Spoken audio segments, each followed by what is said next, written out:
בית ספר ניצנים הוא בית ספר ישראלי ללימוד עברית בעברית. הוא נמצא בפרלון, ניו ג'רזי, בבית הכנסת פרלון ג'ויש סנטר.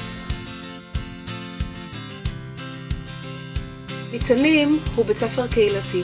הוקם על ידי הורים שרצו לתת לילדים שלהם קצת תרבות ישראלית והרבה עברית. שעות הפעילות הן בשעות אחר הצהריים, אחר הלימודים. אני למדתי לקרוא ולכתוב בכתב יד.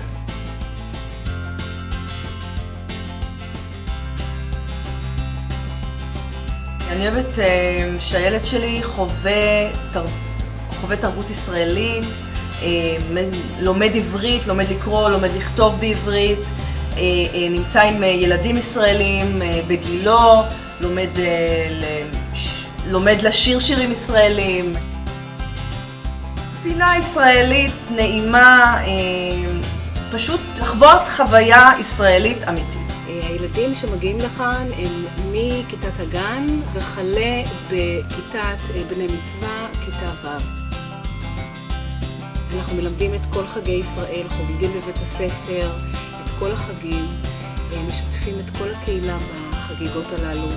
אנחנו מלמדים תרבות ישראלית, הרבה שירים ישראלים, ריקודים ישראלים, עם מורה למוזיקה מדהימה.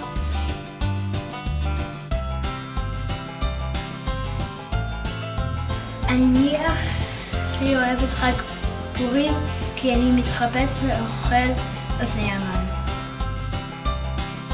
אני הכי אוהבת שאנו לומדים מוזיקה עם אוסי ואני עם החברים שלי.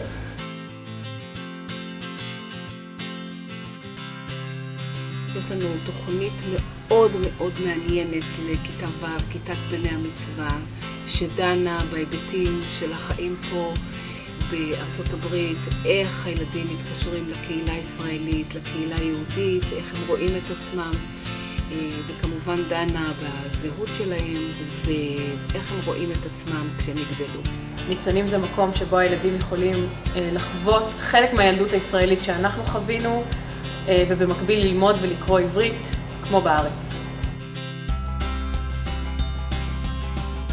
זה מקום שבו הילדים יכולים לחוות קצת מהילדות הישראלית כמו שאנחנו חווינו בישראל למרות המרחק, גם עם חברה ישראלית, מוזיקה, שירים, ריקודים, חגים, כמעט כמו בארץ.